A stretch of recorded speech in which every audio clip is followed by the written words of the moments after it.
It's the Anfield Wrap. Neil Atkinson, Gareth Roberts, Mel Reddy and Stu Wright with you to talk about Liverpool versus Watford, or more accurately Watford versus Liverpool, Watford 3, Liverpool 3. And Gareth, I'll start with you really, get straight in. It's strange that we probably would all be more sound with a turgid 1-1. We got an exciting 3-3. As ever, football matches tell their own stories and you draw conclusions from them.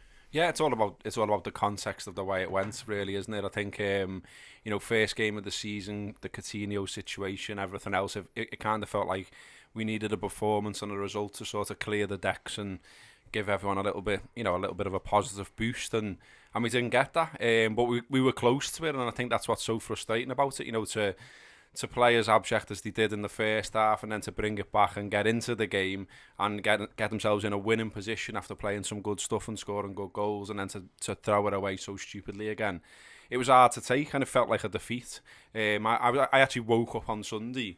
I mean, beer might have helped this situation, but I actually woke up on Sunday thinking we got beat for a moment. Do you know what I mean? Yeah. It felt that way, and it was totally deflating. And it's a worry. It's a worry because it rolls into Hoffenheim now, and you kind of wonder how much the transfer request and the behaviour of Coutinho's affected everyone, because I think not only would it be in the heads of the players, no matter what the manager says to them, but also it'll be in the heads of Watford. I think you look at the way Watford come out in that game, and I think they could sense blood, and that they thought Liverpool might not be out of there, and so we'll get into them, and they got into us loads in that first half an hour or so, and we couldn't cope with it. It's also that frustration that you can score 3 goals and still not win a game. Yeah. I think that's the away issue. From home. Neil, your point of you take a 1-1 draw, because you do think to yourself, it is the first game of the season, so naturally sometimes teams are not completely at it yet. They grow into the competitiveness of things. And so, yeah, if it was a 1-1, you just write it off as one of those... Well, in a way, a point away from home is always a point away from home, if you know what I mean. And so you always say, well, that's not bad. That's all right. But it was just the manner of it, wasn't it? Yeah, it is the way everything conspired on the pitch. Like we say, that the defensive failings, again, that your attack can go on and bail you out. And even though you're not performing well, can do what they're supposed to do. And then, at the other end of the pitch. And it is a combination of bad defending and bad luck, but still I think bad defending invites more bad luck than it does good. And yeah, it was just the worst way, I think, to start the season, to have those familiar problems glaring at you again, like you said, Robbo, given everything else that's gone on in the last week. Stu. Yeah, that's the hope that kills you, isn't it, really? I mean, you've had 3 months of hoping we'll get something done and we'll move things forward, and then, we go out and put a performance like that, and we see a lot of the same old flaws, the same old ills there. And I think it's pretty clear now that the issues are systemic. The issues are within the ragged edge that we play on, and therefore you've got to, when the same things keep happening time and time again within the way we play, you've got to think, okay, well, you've got a couple of choices here. Number one, change the personnel. Now, the manager's he's always talking about the faith and trust that he's got within the personnel. I don't necessarily buy into that. The whole, the Rafa Benitez quote of football is a lie. It's all a controlled message, and it's all an element of, well, if he's got these lads and he's not been able to bring other ones in, and he's not going to slate them, is he? He's not going to destroy them. I mean, you look what's happened with the mood of Chelsea at the moment, with Conte's basically giving the players an excuse, and they've gone out and done that. So I think one of the issues is personnel, and I'm not just talking about the defence here. Everything is getting laid at the door of the defence, but I think that there's more to it than that. And the other issue is, the other choice you can do is, all right, well, you change your tactics, you change your formation. So Neil mentioned at the start of the show there that perhaps if we'd had a turgid 1-1, we might feel a little bit different. And we saw a lot of those kind of dogged performances at the back end of last season. And we played in a different way. We were not on the ragged edge as we are, usually under this manager. And I think you can either change your philosophy or you can change the way you set up your team. And we're playing with 2 fullbacks who are pushing very, very high up the pitch. There's a perfect example just prior to the first goal for Watford where Lovren is completely exposed because Trent is too high up the pitch. Does well, Lovren. He does well, Lovren. He's been slated Lovren in the game, and listen, I'm not his greatest fan, but I think in that instance he does well. I don't think he had a good game, but in that instance he did really well. I think what Carragher said was also right, that you could have the best central defenders in the world and they're still going to be struggling with the same issues because they're being left exposed. And Trent, who did a lot of good in the game, not least the set pieces, but he did a lot of good, and there's a lot of excitement around this lad, but he was too high up the pitch in that moment, not putting that down to him. It's a system issue. It's the way we're set up to play. It's clear that the fullbacks are pushing high up the pitch. So if you do that, then you've got to appreciate the fact that you're leaving your two centre-halves exposed. So it's either a personnel issue and you get better centre-halves who can cope better in that situation, which I'm not sure you're necessarily going to get, or you change your formation, you throw a third centre-half in there and you play with wing-backs who'll get up the pitch, or you drop a more defensive minded midfielder in there who plays and splits the centre-halves and is not just playing within there like we often see Henderson do that when we're on the ball. We haven't really got one of them, have we? We haven't. Klopp's, it's been noticeable that he's not gone after a DM since he's come into the team. And neither did Rodgers, for that matter. And I think if we play this way, if we get it right, we're going to look unbelievable. I was just about to say that I think the issue is not the system itself, but the implementation of it, which Liverpool failed horribly at in all aspects of it. They invited Watford to expose their weaknesses instead of enhancing their strengths, because they weren't at it in the first half. At no point really in the first half did they look like themselves. And the only real period of play where I think Liverpool did what is expected of them is that Sadio Mane's goal. That is Liverpool. That is how Liverpool are supposed to play. But in Mane's goal, I just want to pick it up on that. In Mane's goal, you actually see one of the things that leads to the issue that Stu's saying. Yeah. So, for instance, Emre Can is on their fullback. He's that advanced. He's playing centre mid and he's on their fullback, and he does brilliantly. Yeah. But. And this is I'm illustrating this as the pros and cons of this. If Chan's not there, we don't score. Yeah. But if Chan's pass isn't perfect, they turn around, they've got the ball back, and Chan is now 40 yards away from Henderson on one side of the pitch. Wijnaldum's 40 yards away from Henderson on the other side of the pitch, and they put a big ball forward, and there's massive holes. Absolutely, that's the risk. But when the risk, you've seen the reward of that risk. You saw Liverpool play at the start of last season, and when they're on it, how well it works. And obviously, the manager is backing the players out on the pitch, and absolutely, yes, personnel. Liverpool should have done a lot more in the transfer window than they have already. They've not ticked off two big weaknesses that they've assessed. It's still not sorted yet, and there's time's running out to sort that out. But the players he puts on the pitch that have worked in Hong Kong, that have worked in Germany on all these aspects, all these elements, the defending of set pieces and all that, he's backing them to, with all that, with another year of experience, to implement what they need to do better. They were poor. They were really, really poor. And I think as much as we pick on, we can't have it all our own way. We can't want Liverpool to be this exceptional, explosive force, and then also want them to be the best team ever at defending. You have to find the balance, yes, which they didn't obviously have against Watford, but I don't think you just take the system and throw it away. When you've seen balance is everything. Yeah. You look at. Okay, I'm going to mention Tottenham here, who they don't play with the same level of threat as we do, but I'd say there's noticeably a better balance there. And their fullbacks play very high up the pitch. We saw last year at Walker and Rose, great attacking threat. So what did he do? He's got Dyer who can slot in and be a third centre half. And I just think there's a search on to get better balance, because one of two things is happening here. Either what the manager is asking the players to do when how many times have we heard him talk about closing down half spaces?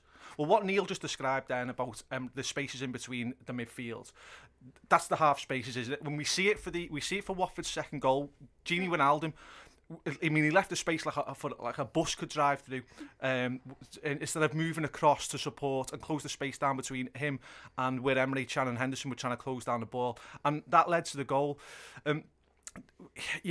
What the manager is asking the players to do is either too difficult, or it's too difficult for these players to do consistently, and that's where it's a personnel issue. So I think there's a choice there. There's a choice that's either strategic and tactical, if you're going to work with these players, or it's a case of, I know that this system can work. I know that we can get the balance within it, but I just need the correct personnel who can execute it consistently. And we're just that balance isn't there consistently, and you do feel at times, as much as we can be electric, we can also be kamikaze. Yeah, we also have to, I think, point out the fact that these creative players were absent. So we had no Lallana, no Coutinho, which obviously solves the issue of the first half, where Liverpool just had absolutely nothing in possession. The midfield was non-existent. There was no setting off tempo of play or anything. Liverpool have an incredible forward line. Mane, Salah and Firmino are absolute fire. I think everyone knows that. It's pointless though if you can't play the ball to them. And I think that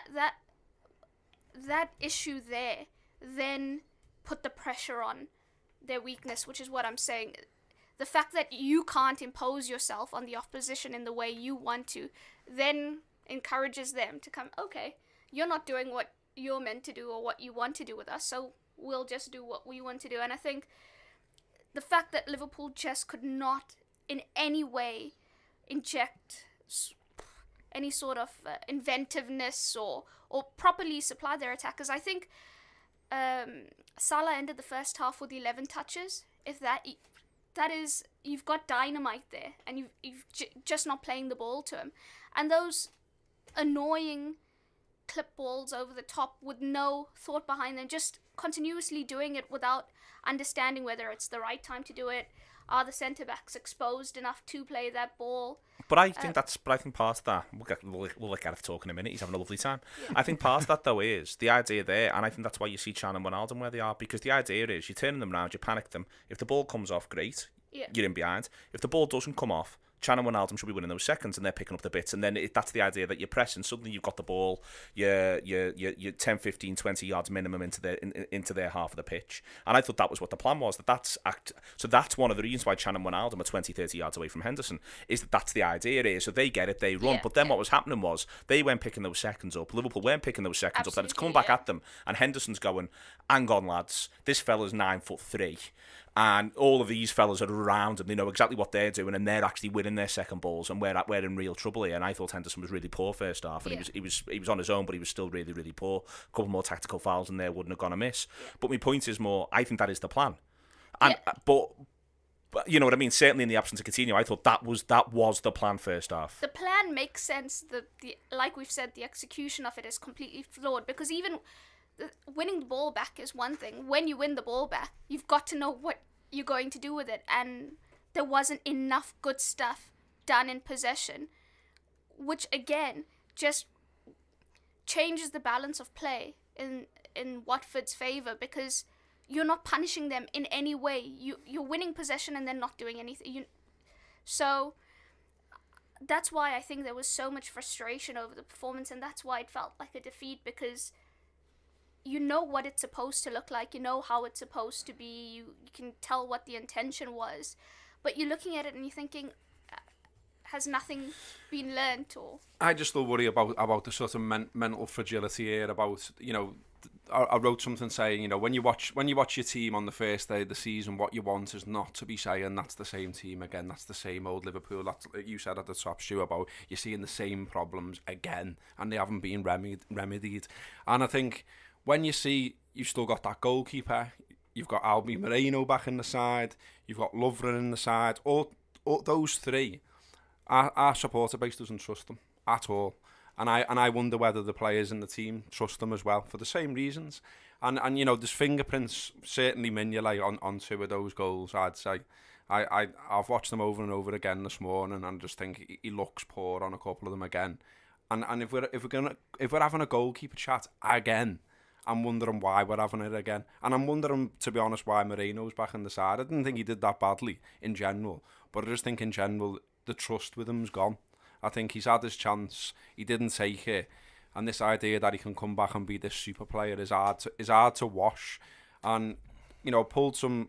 I had to look before we walked in here to see what Klopp's bought since he's been here, and he's bought 11 players since he's been at Liverpool. but 2 of those are counted as being Corker, and who was the other one? It was Mad Meninga. So that's 9. We're now down to 9. Like, what is the fear of recruitment here? Because that's what it's starting to feel like. I don't understand why we can't go out and get top quality players that improve this side. Because you're not telling me Moreno's anywhere near the best left back in the country. You're not telling me Lovren's anywhere near the best centre half either. The keeper, there's still doubts over. And so if we're continually talking about easy goals, stupid goals, conceding goals, you know, we can talk about the system, and I get that. And I really enjoyed the Redknapp v Carragher clip. It was brilliant, and I urge anyone to have a look at it who hasn't. But it's both, isn't it? Is probably the answer. Is, yeah. It's both. I mean, I loved Carragher had him off, which I would fully expect. But it's both. It's both. You can tweak a system, but you also need to have trust around the players. And every time we've got a corner, there's absolute fear from every Liverpool fan in the ground. There looks to be absolute fear from every Liverpool player as well. They don't know what they're doing. I wonder if, and listen, I'm just completely speculating here, but ultimately, a lot of those players weren't bought by the manager, right? They were bought by the guy who's the sporting director, Michael Edwards, and if we've all heard about his spreadsheets and his graphs and all that. Is it a case, I wonder, of the reticence to buy, or comes from Michael Edwards still rates the players that he's bought but disagrees with the way that they're being played? And if that's the case, if there's any kind of disconnection between the manager and the sporting director, and I'm not saying there is, but what I'm pointing out is there can be, that can happen at clubs, that in a variety of different sports you see it. I'm actually a big fan of the film Moneyball, and you see it there in operation. There's a disconnect between a coach and actually the sporting director there in the players that have been bought and how they're being put out on the pitch. And you know, Lovren's a perfect case and example. You look at the way Lovren played at Southampton, where he had two defensive midfielders in front of him. They played a different way. He looked brilliant. He's come to Liverpool, played a different system, and never really been able to show the same kind of form. But just on this, just to sort of pull this back, you can also say that these are players who were bought by a previous manager. But he's had long enough to decide. You know, you can take exactly. Yeah. He's had long enough to decide whether or not he wants to stick with them. And Liverpool have given Lovren an increased contract and more money. And I refuse to believe that that's done without Jürgen Klopp saying, yeah, I'm all right with this fella to get an increased contract and more money. That's just, you know, if Klopp's decided he doesn't fancy him, then he's decided he doesn't fancy him, and then he's able to say, well, I just don't fancy him. But at which point you don't give him an increased contract and more money. And where I think this gets, because trust me, I nothing will make me happier than Michael Edwards did an interview with The Echo and actually let his voice be heard in public at some point. And in fact, I think it's a little short of negligent that hasn't happened. It's weird, to be honest with you. No, it's just plain wrong that there's someone who's that intimately involved in the football club who just seemingly gets away without ever having to speak publicly. However, the manager himself has now had long enough with a number of these players, and the reticence to buy does appear to be his reticence to buy. It doesn't appear to be the club's reticence to buy. But then on the other hand, though, as well, the other point on that is that there's this like I look at Liverpool now, and when I'm lying awake at night thinking about it, there's the could have been and the what might be, and that's continually in my head now about this Liverpool. So we know that this summer they've gone big on trying to sign 2 players. Both of those players, the money that was mentioned for Van Dijk and for Keita is enough money to say to me they're starters. They're starters in the 11. And so now, again, is that feeding into the conscious of everyone? Like, are people playing there going, he doesn't actually want me, though. I'm not first team here, because he wanted him. He wanted him and he didn't get him. And now he's having to start the season. It's almost like a plan B. It's not, you know, it's not, the summer didn't go out Klopp wanted, ideally. And certainly that lineup that we had against Watford isn't his dream lineup for the Watford game, both in terms of recruitment and in terms of injuries, like Mel mentioned. So that's got to be taken into consideration. I think any player thinking that way shouldn't be at a club like Liverpool then, because... But they're human now, aren't they? Yeah, is what I'm saying. You've got the opportunity. Those players haven't come in. You've got the opportunity to show the manager why you shouldn't be looking at other players. And you've been working with them all summer. Exactly, or why I can do the job effectively. You've got a window there. So if that's the kind of thinking, then, and I mean, if you listen to all the interviews they've given during pre-season, they want better players to come in. They think it's good for the squad if better players come in, and I don't think anyone, you know, would argue any different. Any one of us. I think also Jürgen Klopp makes it quite clear when he doesn't when he doesn't really fancy a player, or when he's not really convinced by a player, and so I don't think there's any sort of any sense of him being forced to use players well, you that say he doesn't that though. want to use. You say that though, but those quotes the other week, I just thought for one of the first times ever when I've watched a Jürgen Klopp press conference, I thought you're taking the piss out of us now. Saying like Milner's another midfielder, and I'm happy with the defenders we've got and all that. You're not, mate. He's controlling the message. That's what he's saying. Yeah, and I understand that, and obviously I've worked in it myself, and I get about what you say in public and what you don't. But nevertheless, it's just the wrong thing to say for me, because every fan out there saw those comments and thought, oh, fuck off. Do you know what I mean? Yeah. Because it doesn't serve any purpose. We know that you wanted to buy Van Dijk. We know that you wanted to buy Keita. So don't tell us that what we've ended up with is all right, because it's not. Because it's not what you wanted ideally. And so he has also continuously, and I think a lot of the reaction people get sometimes is because he's tired of answering the same question over and over. Because he said a number of times, we are open until the 31st of August. We are working on things. We are open to doing business until the 31st of August. If you go back now over the last, 3 or maybe 4 weeks, you'll probably find 8, 9, 10 examples of him saying those words, that we're open, we've got time in the transfer window, we are looking to improve things. I think just the other day he admitted they're still looking at a midfielder, for example. Yeah. And I think it's because every single press conference, it's the same question. He's like, well, let me just say this, and hopefully by saying this, they don't ask again. And obviously, there's also the sense of, like you said, giving the players confidence, the players that are already there, because they are human, and they do start, thinking about their own position in the team and all that stuff. So I was annoyed as well reading that. But I don't think for 1 second he's completely satisfied with everything at the moment. I don't think anyone is. I think obviously they wanted to bring in 2 really, really good players who fit the system. That hasn't happened yet. There's still time to make it happen, in the window, but this is why, and we'll probably come on to Coutinho, this is why I can't for the life of me understand anyone saying let him go, because Liverpool still have a lot of work to do in that window, and giving them something else to do when it's not gone that feels well like you're writing so the far. season off if you do that, to be honest. I mean, I can't. Well, come on. I want to come on to Coutinho in a minute. Okay, no worries. We are going to, trust me, we're going to do Coutinho. I want to get back to the actual game that we saw itself. I'll go back to you, Gareth, on it. Is the bit of the game that I look back on in hindsight and I'm most frustrated with. It isn't even the goal in the last minute. The goal in the last minute, I think there's 3 or 4 factors. I'm not even that annoyed about the corner. I'm not even that annoyed about the offside. They should clear the previous free kick. That's not great. We'll come on to that in a second. Comes off massive as well, when you watch it back. So it's not like it's crystal clear, and none of it's great, and none of it's easy. I'm most annoyed. They get 1-1, and they don't deserve to get 1-1, but they get 1-1 with a great goal, and they open them up, and they've got them 1-1. And I just think, and the end of last season, I just think get to half time now, boys. Half time at 1-1's absolutely fine, and Liverpool are absolute rubbish from the kick-off at 1-1. I mean, the 2 minutes I think it is from the kick-off to that ball being in the back of the net, there's about 9 players culpable, including the captain, that I'm watching it going, there's 9 of you that should be doing better across the course of 2 minutes of football. And it's just untenable, and it's daft. Yeah. It's a real, let's just get out, boys, get up. Let's make them think about it a little bit, and instead we invite them on. We were amateurish. We give them a really cheap throw-in when the ball should end up in their half. Every little bit of just getting through 90 seconds, 2 minutes, 2.5 minutes of football, Sunday league stuff. Every little bit of that doesn't happen. I know, and that's another theme, though, isn't it, about Liverpool? I think, and it's a theme, when you do concede in the way they do as well, because it's like, really basic stuff, like you said, Sunday league, like just keep it away from your goal. Keep it up front. Someone hold it up. Origi comes on and doesn't do nothing. You can't hold it up.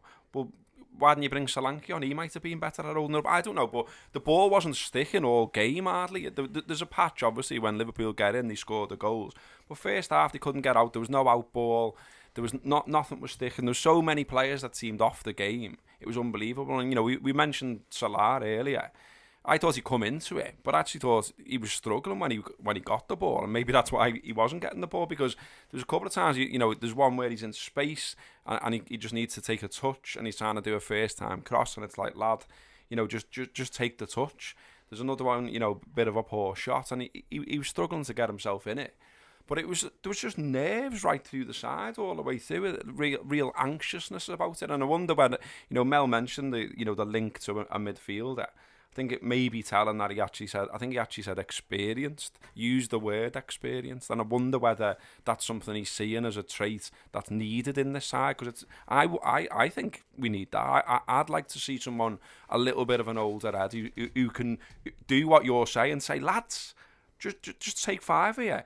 Win a stupid free kick, boot it out of play, tie your laces, fall over, all the things that Chelsea do and I've done for years. Do them things, control the game a bit, use a bit of nous, and that's not a new conversation again about Liverpool, is it? It's not a new conversation, Stu, but they were doing that at the end of last season, and that's my frustration. You look at those away games at the end of last season, and there's so much...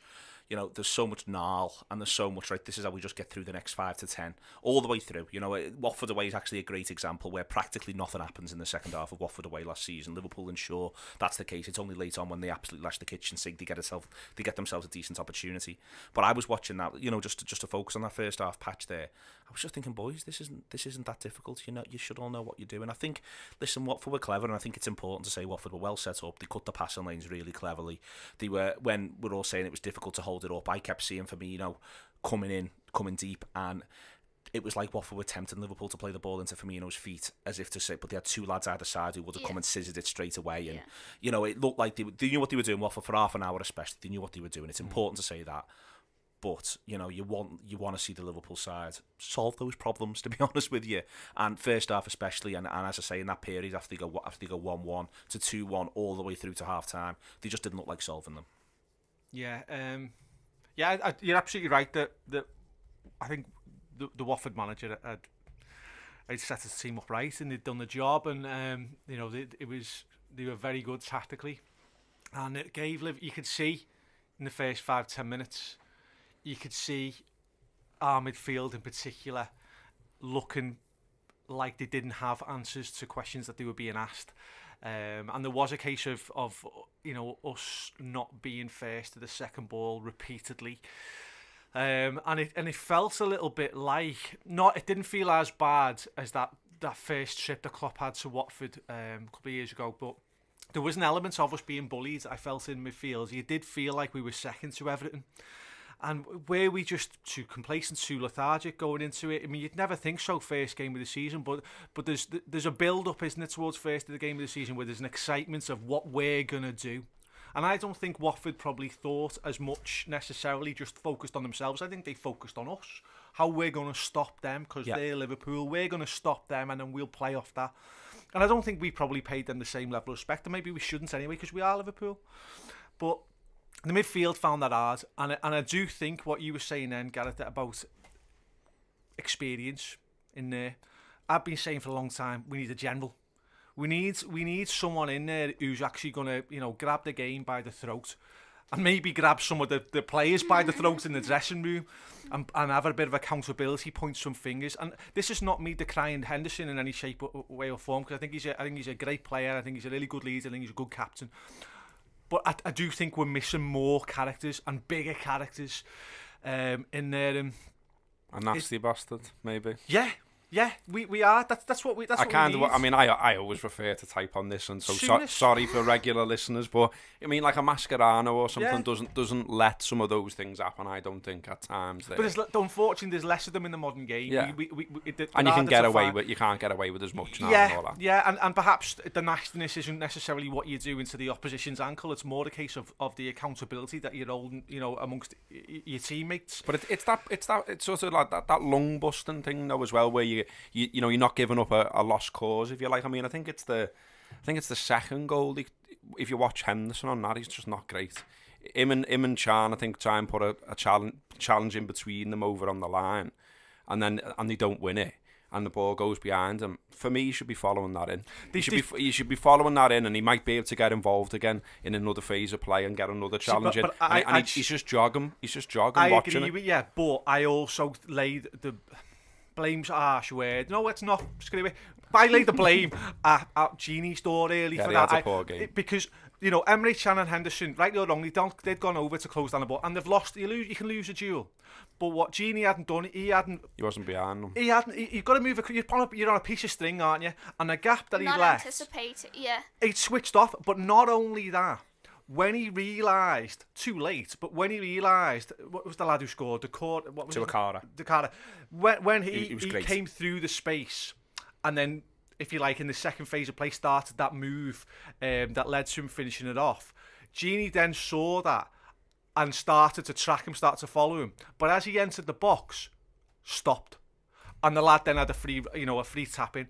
And so that's where I come down to leadership. That's where I come down to midfielders who aren't, as you say, they're not giving up. They're not giving up. There's experience, there's know-how. And actually, when I was talking to Mel before about, okay, if it's a personnel issue or a system issue, we're talking between those two things. Is the personnel that we've got good enough, sharp enough to execute what the manager is asking of them all the time? And that's where I came back to that. And that's, I mean, for the Wijnaldum issue there was just a perfect example of that for me. On the idea of the way the game starts, Mel, last season, I think it was a recurring theme, we were having conversations saying we're not starting fast enough. And Watford there, they basically... And I said all the way through last season, if I was setting up a side to play against Liverpool, I'd gamble all my chips on the first half an hour. Yeah. I'd put all my energy on the first half an hour. That's what I'd look to do. And that's exactly what Watford did do. And that, to me, is frustrating in that it was as though we'd never really thought through the notion we were going to have to win the right to play. Yeah. I don't even think it's necessarily a character issue or anything like that. I just think Liverpool have yet again, because it's right the way through last season, and again, the manager's presided over it, they've repeatedly started just a bit too slow for me. And that game's another example of starting just a bit too slow, not winning the right to play, not getting through the first 10, not looking to move it up, not saying to Watford, you can put all your energy in the first half an hour, we'll just kill it and then we'll beat you as the game wears on. Yeah. Liverpool were way too passive in everything. Out of possession, in possession, every duel. And I think Klopp referenced making real challenges. Yeah. He said that's something that needs to happen. And I think he also, the other term he uses is 100% legal aggression. So just, there's no point challenging for a second ball or whatever if you're not really going for it. If you only half-heartedly or 70% or 80% going for it, in the Premier League, you won't get anywhere with that sort of behaviour. And everything that I just kept looking at it, and I was like, every single move I was like, too passive there, too passive there, too passive there, every phase of play. And when you are passive, and I think in the first minute, Okaka puts pressure immediately on Lovren, like, you know, gets physical with Lovren and then Mignolet quite quickly to let them know, yeah, this is going to be one of those games. And how from there they continue to just be so accepting of the situation, so accepting that they were going to get bullied, so accepting that they weren't going to have it all their own way. It's just beyond me. That was one of the most annoying elements of it, that they were just willing to go along with everything. And that's why I referenced the Mane goal, because Sadia just said, not having any of this.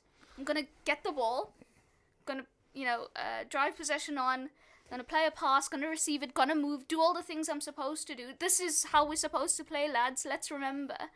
And, Firmino excellent in the second half. But it's just, you can't continuously let that happen. And yeah. The other thing that Atco mentioned was the mistakes, the just not thinking through the game. And Crowds, one of the things he said was, football is a game of mistake management. You will make mistakes. You can't avoid making mistakes in football. Both teams will make mistakes. It's about managing them, limiting them and learning from them. And Liverpool were just not A, limiting them, or B, learning from them. And I think, when we're trying to assign blame, I think with everything, you can, watch a clip back of the goal and you can slow it down through so many phases of play, and you'll be able to pick out so many poor decisions in the build-up from a number of players, and I think that's what makes it so hard. When you're losing all your individual battles all over the place, it just compounds how much work you've got to do, and then you're basically always trailing the play because you've done bad mistake there, wrong decision there, It's management, isn't it, Jordan? The game is the theme. That's the theme of what we're all saying here. I was just about to say to you, one of my frustrations is either that Wijnaldum or Can, Henderson doesn't get a grip of Wijnaldum or Can and say to them after whatever period of the game, just come and get back here next to me. Exactly. Just get back here next to me for 5 and then we'll sort it out on the one hand. Or that they themselves don't think, I'll just get him back next to him there. Because I keep looking around and he's got 3 men around him to win a second ball because their centre forwards occupying both of our centre halves. So Henderson doesn't, because I think it's so system orientated, Henderson doesn't want to break the system because this is the way we play, this is the way the gaffer wants us to play. And they're thinking, well, we're doing what the gaffer's told us to do. But I think someone at some point there, either it's Henderson screaming at them and saying, you just get here and give me a hand for 5. And that's what you were about to say, so I'm sorry for trampling on you. No, but exactly I was fuming with it there when Mel was talking. Was just do a bit of that, lads. Yeah, exactly. Just get through 5 minutes. So, yeah, and Watford come out flying and getting stuck in and being physical and doing all that.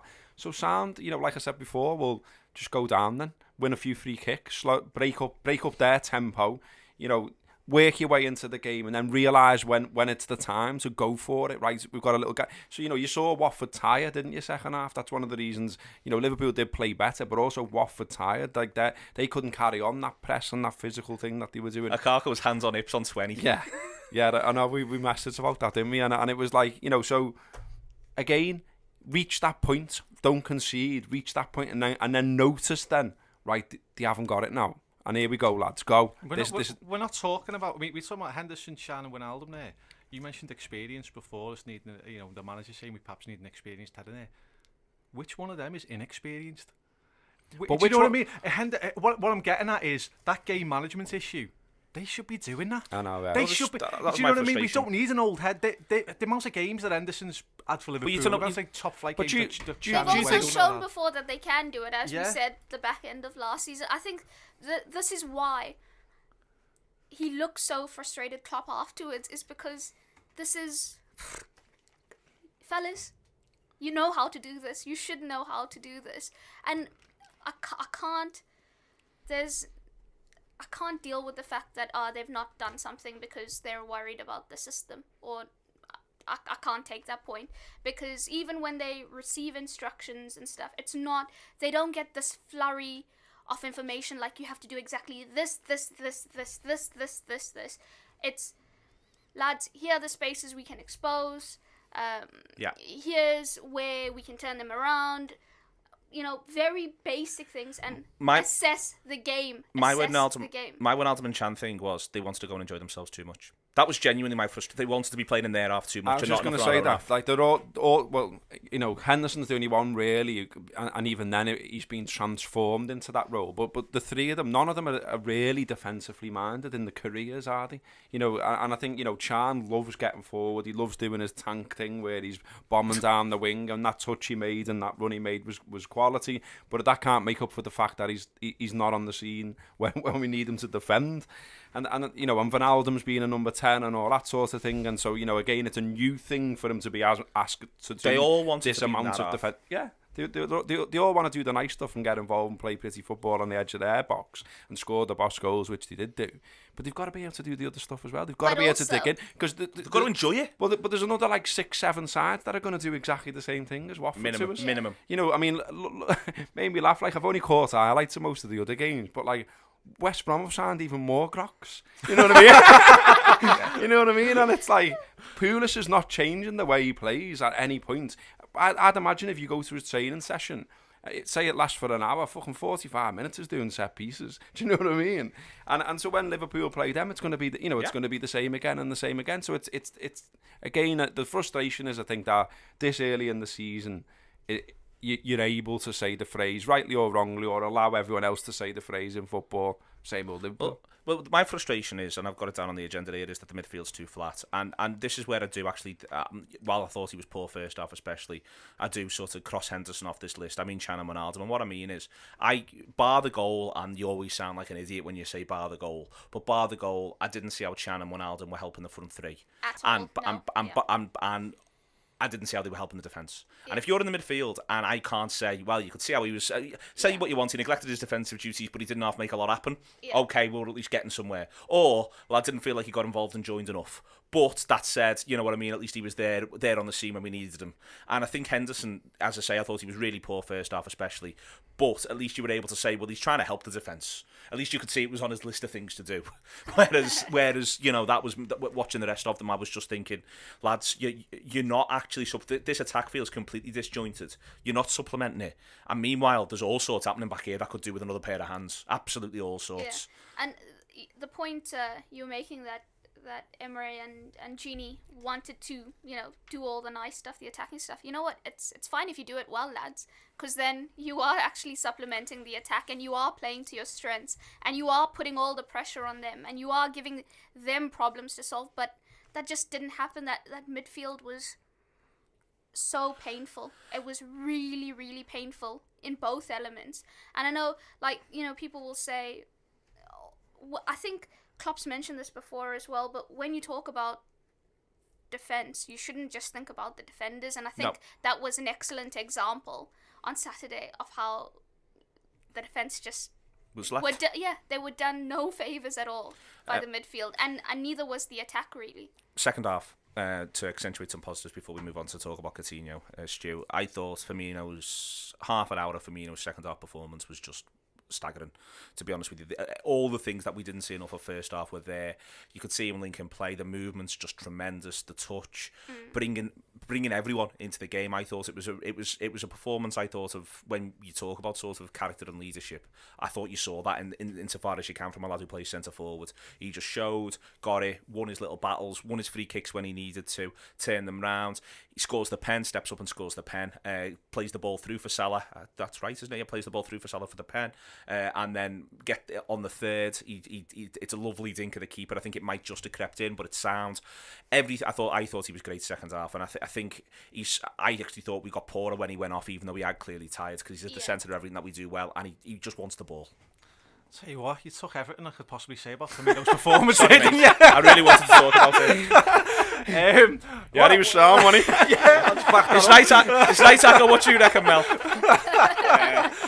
Well, do you know what I will say? The one probably thing you haven't covered there is, I think I've said this before on shows that I actually think Firmino is one of the most intelligent centre forwards, and I do think I think we've got to start calling him a centre forward now. He's one of the most intelligent centre forwards around. I really mean that in the game. I look at the decision making that he has game to game, and we've all seen he can have a bad game. He can go missing. In the first half, I don't think he was particularly great, but as you say there, you know, the response to whatever was said in the dressing room, he was brilliant.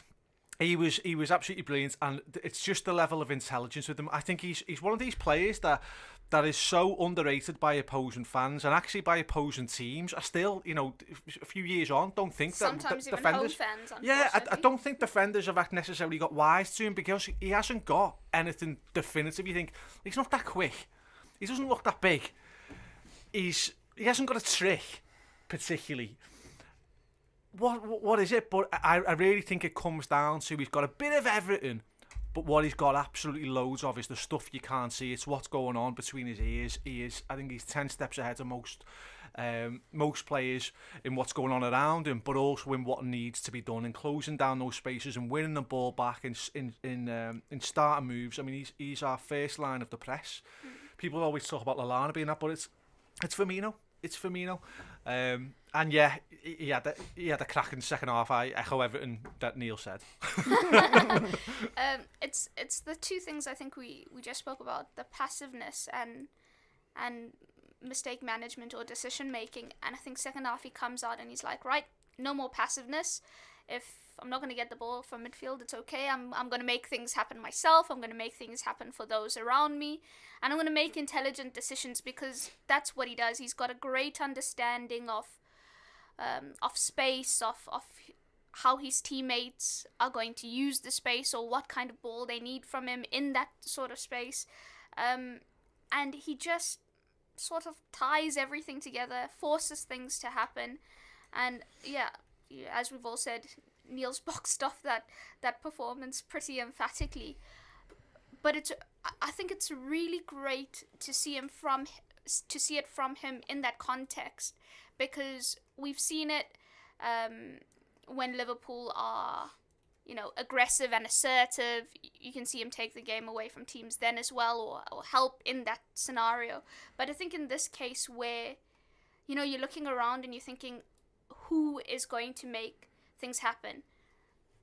It's not really going to be the midfield. And I think also in the goals, we have to say that the defenders play the initial balls in, so, they've at least contributed.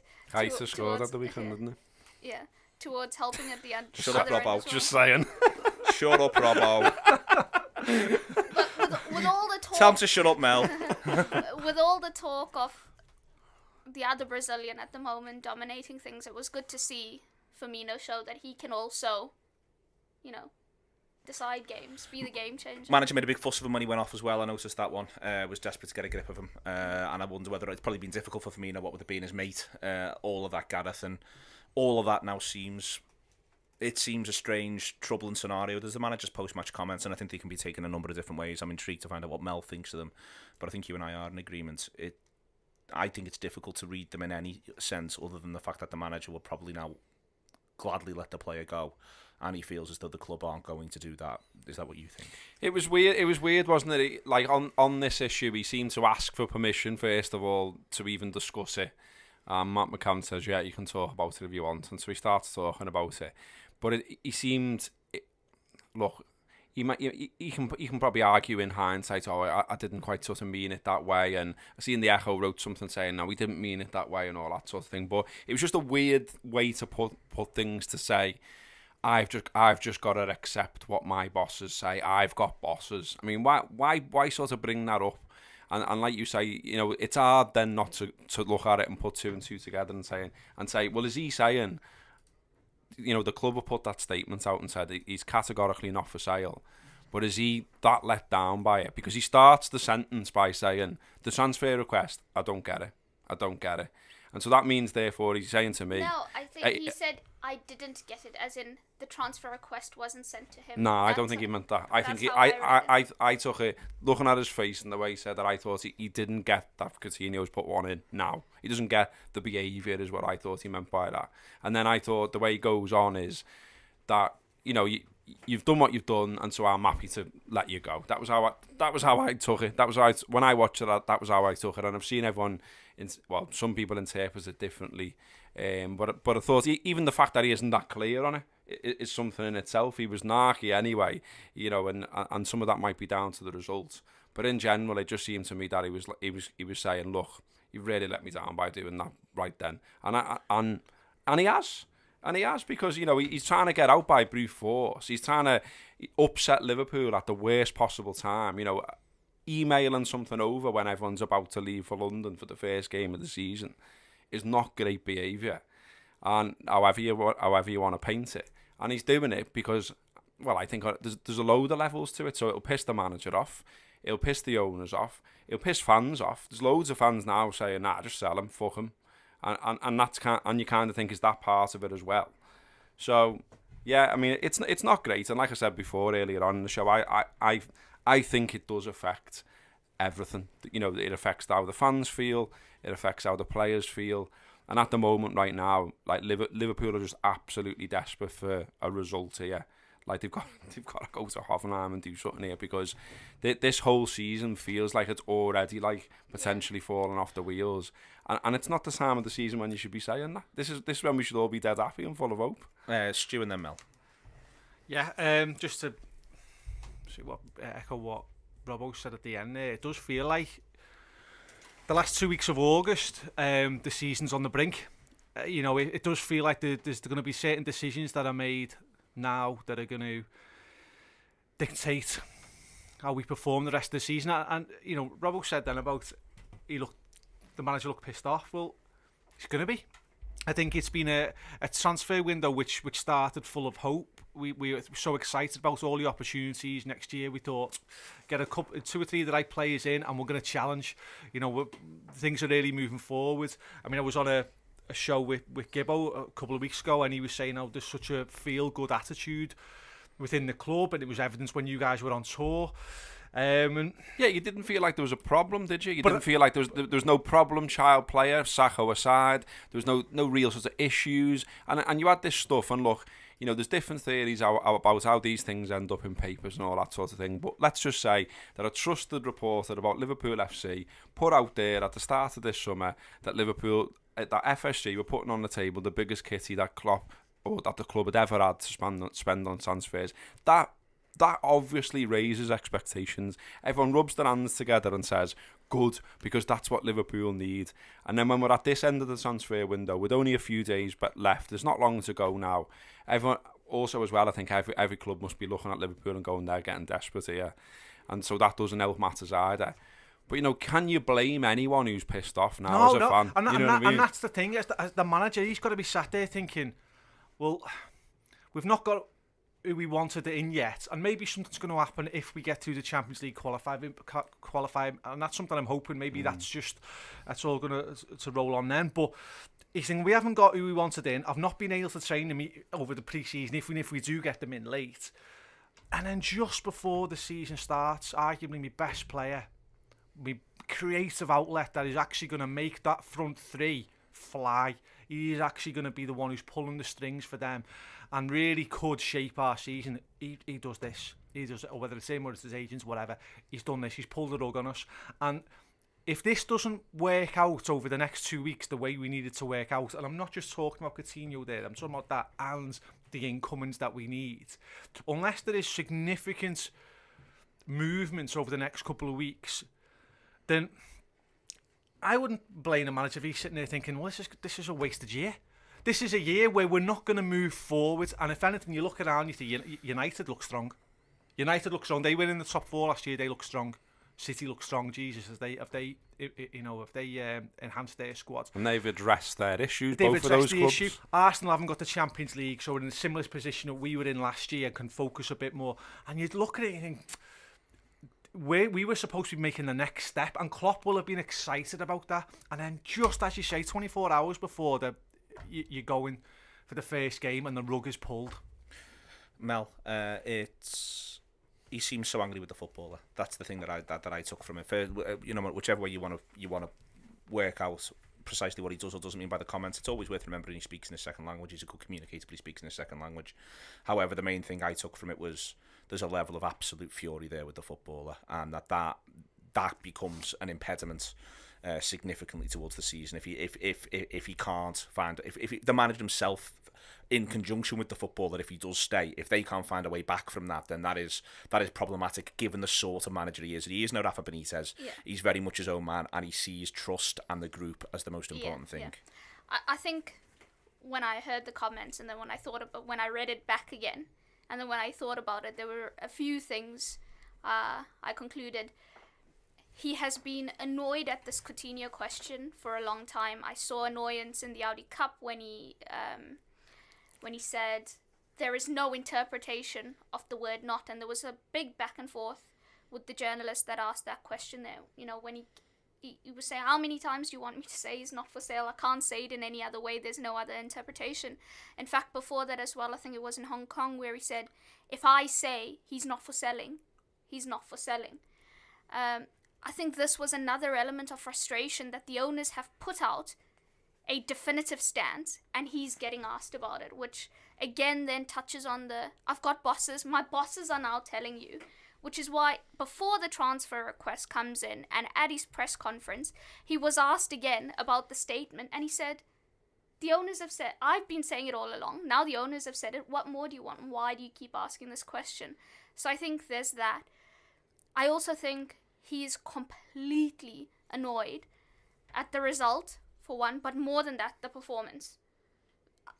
So he's speaking already from a vexed emotional point of view. The other thing is, I think he is annoyed to hell with Coutinho because of the timing. And if you look at it, if you go back, Sacco, the Snapchat. Remember when Sacco put up the Snapchat rant? That was in the early hours, and Liverpool had a game that day. I think that game was Hull. He said there, the timing, however annoyed you are, timing is everything. So there will definitely be an element of frustration around when he decides to put that in, after the owners have already again made it clear, they've made it privately clear for the longest time now that he's not going to be sold. But then again, we all continuously say no one is more important than the club, right? So whether Klopp is frustrated, whether the owners are frustrated, whether Coutinho wants out, whatever, what is the most important thing for the club this summer in this entire scenario? In my opinion, for me, I don't really care what Coutinho wants. I don't particularly care how Klopp feels in this current moment, I don't particularly care how he felt in that current moment when he was emotional. I don't particularly care if what the owners feel about optics or any of that. I care about what is the best solution now for Liverpool moving forward, given what has already happened so far in the transfer window, given how little time is left, and given the fact that they've had money, and that's meant nothing. They've had money to spend, they want to spend the money, and they can't. So in all this, no one is bigger than Liverpool, so what is best for Liverpool? And for me, I think they've got to get him to stay. They've got to stick by their definitive stance. Naturally, with a player wanting out, and if he's put the transfer request, he's agitating for the move, so he's got...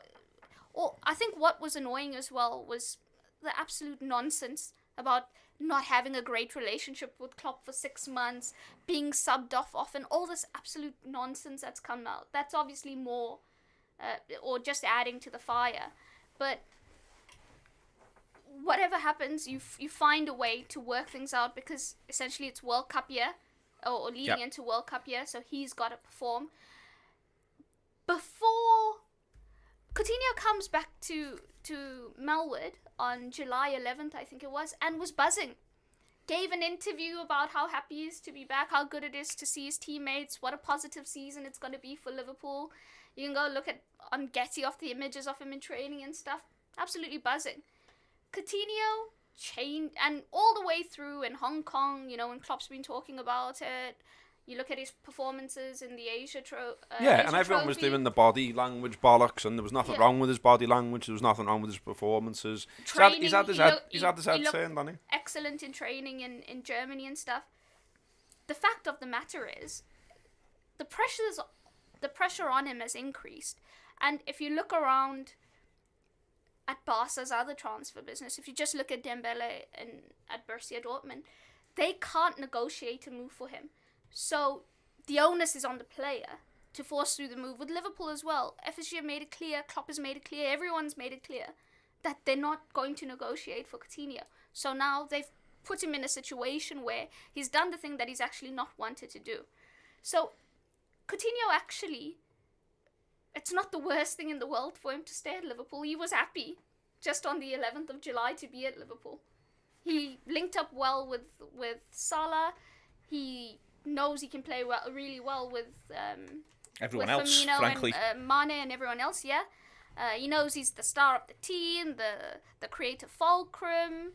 He's doing really well for Brazil, given how he's played for Liverpool. So you can see a way through, regardless of how hostile it becomes. And please think back to the Luis Suarez Arsenal scenario. You can find a way to work through it, because the most important thing is Liverpool Football Club, and they would be taking massive backward steps and giving themselves so much work to do with so little time that I don't know how anyone can come up with another solution. The thing is, in all this, I see fans who are angry, and I understand why fans are angry, and I'm angry about the timing of it, because I think that's the worst thing about it is when he does it, and the fact that we've got that match and it's so important, and it's upsetting the apple cart at the worst possible time. But then if we wind back a little bit from that for a minute and go back to the thing again about these are human, these are normal people, he's a 25-year-old lad and all that sort of thing. If he's got all these people down his ear, which he obviously has, saying to him the only way you get your move to Barcelona in your life is if you make it happen right now, I might do it. Yeah, no. I might do it. Yeah. But signing for Barcelona is, for him is probably the peak of his career. When you force your way out, it's got to be forceful. You've got to give it maximum. You've got to put your transfer request the loyalty we have to our club isn't the loyalty players have. It's totally different. He's from Brazil,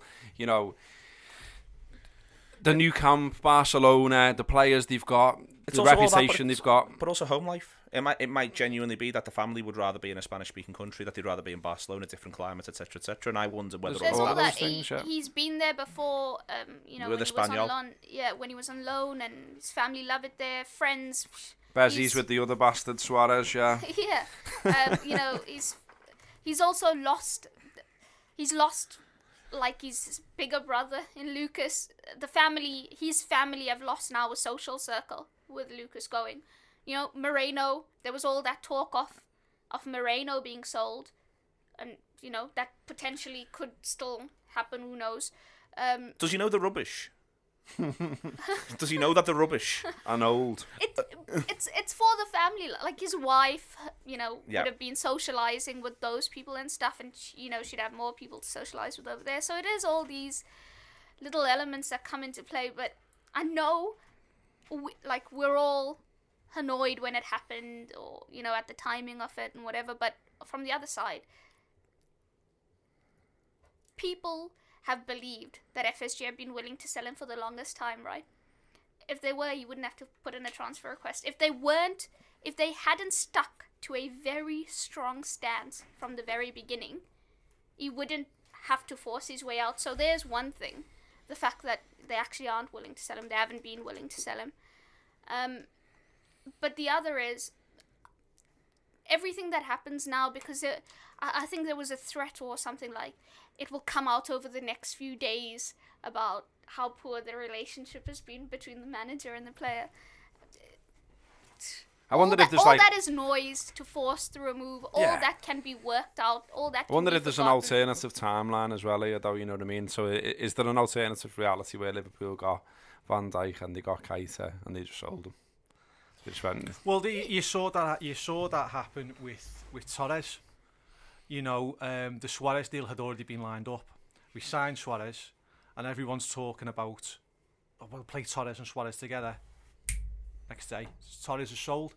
And Suarez was told he'd be playing with Torres. So we have seen that before with this ownership. It wouldn't surprise me if they do soften now, depending on what we're able to bring in. But I think I've got no problem with Coutinho throwing in a transfer request for the reasons you were saying before, Gareth. It is the ultimate of a South American's career potentially is to be going to your Barca or your Real Madrid. So I've got no problem with that really. My problem is with the timing, but also this garbage about the relationship with the manager. Well, that's his agent, coming through one of his onside. I mean, you've seen the family picture of the onside. You've seen the one with when they're all in the Liverpool kit. There's about 30 of them about a month ago. Yeah.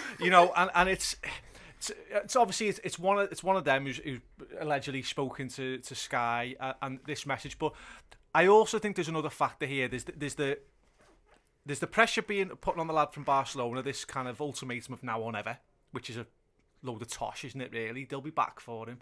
But also I think that there's obvious pressure from the agents, but I think it's heightened a little bit actually this summer.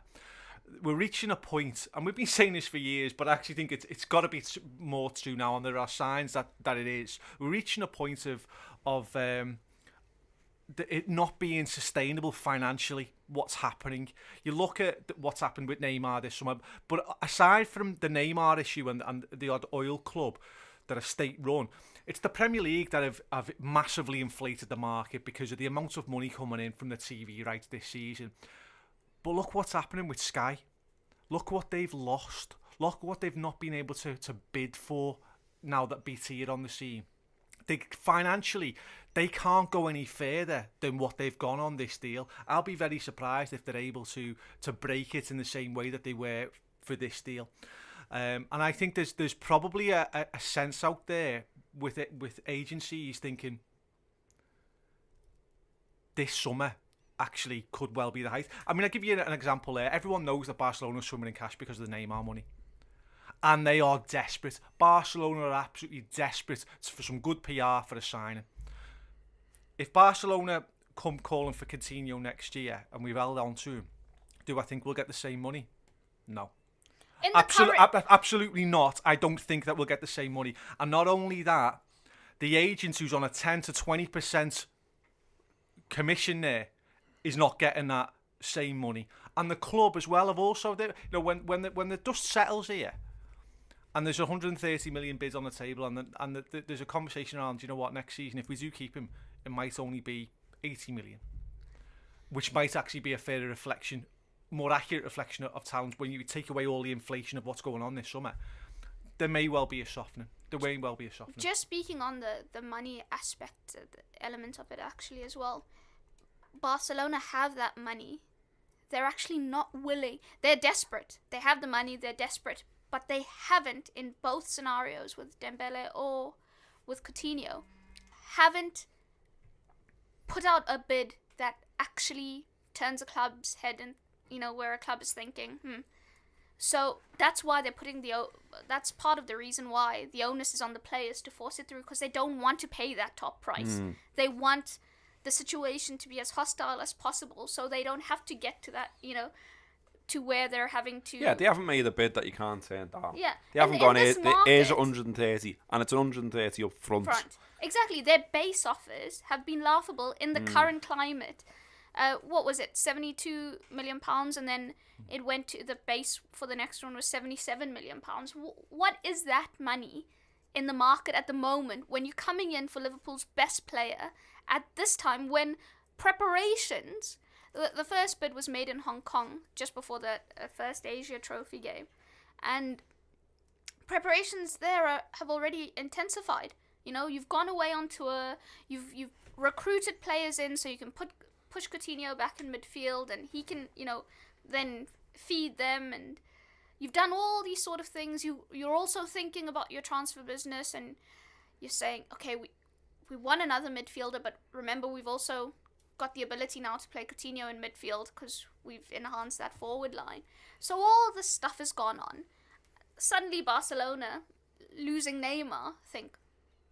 Yeah, and lost it against the wishes as well. You know what I mean? That's worth saying, isn't it? Yeah. Like, they didn't want him to go, and PSG bullied them, and PSG had them off, had the kicks off, and now they want to say to world football, we can do that to Liverpool, oh we are. And plus as well, I mean, if we think our fans are mad, their fans are mad, and their fans will have the president off and all kinds of, you know what I mean? If they don't do something this summer, that's why they're desperate as well, and that's why But they've left it so late. Yeah. And leaving it late means you have to put up money if you want these things to happen, and they've just not put up the kind of money. But whatever they offer now, it's just how useful is it? You've got 2 weeks to spend it, and like we've already all said, Liverpool's struggling to spend what they've got anyway. What difference is another 130 in the bank, mate? Because wherever you go and try and spend that, it's like you're trying to do supermarket sweep last minute. Wherever you go, the other club will just go, you're absolutely desperate here. Your fans are fuming. You've lost your best player or one of your best players. What good has come out of late desperation there's a huge buys premium for Liverpool? Yeah, Balotelli, sound. I think they expected us to be a soft touch because we have, in our dealings, arguably with Barcelona and Real Madrid before. You look at the fees that were paid and the ease in which people like Mascherano were able to leave the club. Suarez, you look at the fee for Suarez, and arguably it's the 65, isn't it? It's not what we were told, which was about 10 million more. And you look at that, and you think even at the time that he left, that looked an absolute snip. All of them didn't they? Yeah. Owen, Alonso. Yeah, they unsettled the player. They got the way, and I think they just probably thought they'd be able to go quite. Have we got to be more resilient, Stu? And by the we in this, I mean the supporters. Have we got to be more like Should we just be more like we're rock hard, we don't care. We're backing everyone. We're going forward, or are we right to all be flapping about? I think we invest so much, and we buy into the hope every year. We buy into it. In the summer. I think if this defeat happens in November, if it still it's not even a defeat, was it? A draw. But if that happens in November, probably feels a little bit different. But it's the opening game of the season.